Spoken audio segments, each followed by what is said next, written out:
To ask the Scottish Government whether it will provide an update on the total cost to date of its Building a New Scotland series of papers. Minister Jamie Hepburn. The Scottish Government is publishing the publication costs of all the papers in the Building a New Scotland series. The Parliament has been informed of the cost for the first 9 papers in that series. The cumulative cost has been £151,657.40, meaning an average cost of the first 9 papers in the series of £16,850.21.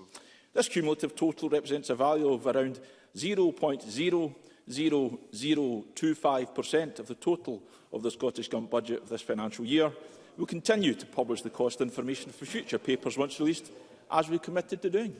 Dr Sampson.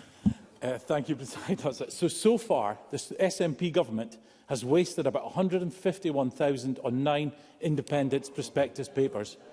What a complete waste of taxpayer money when the propaganda papers fail to answer any key questions about currency, fiscal framework and pensions.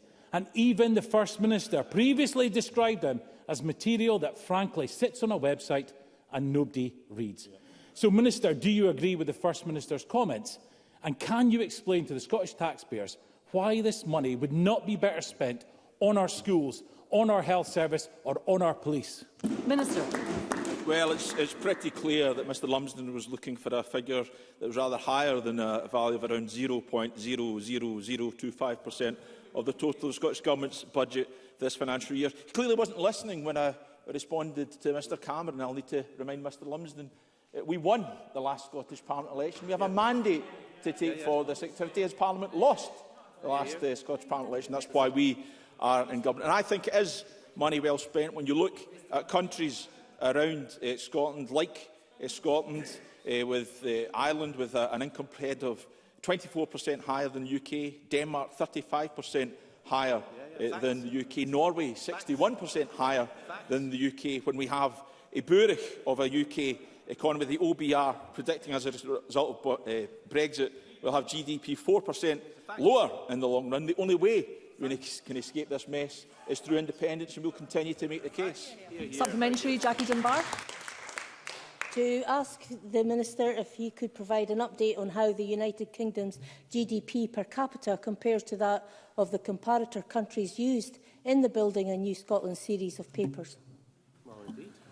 Minister, that's a bit wide of the question on the Business Bulletin, I'm afraid, because we're looking at an update on the total cost of the actual papers, not the substance. And I'm afraid I think it's a bit wide in the instant case. Supplementary, Neil Bibby. Having previously urged the Scottish Government to build a clear and credible independence strategy, former SNP Minister Alex Neil now says that, in the view of many independence supporters, the SNP, and I quote, has abandoned any pretence of trying to get independence anytime soon. How does the Scottish Government justify the costs involved in these white papers and hope to build a consensus around its independence strategy as set out in the white papers when it can't achieve that consensus within its own party?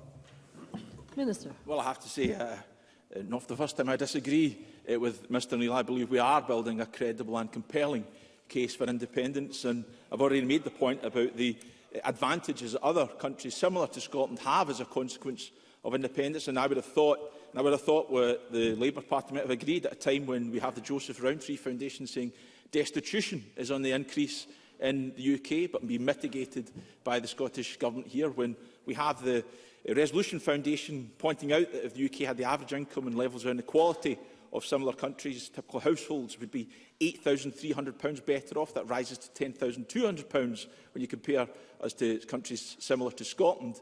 He would, and the Labour Party and other members would be able to see the benefits of independence, and that's the case we will continue to make. And question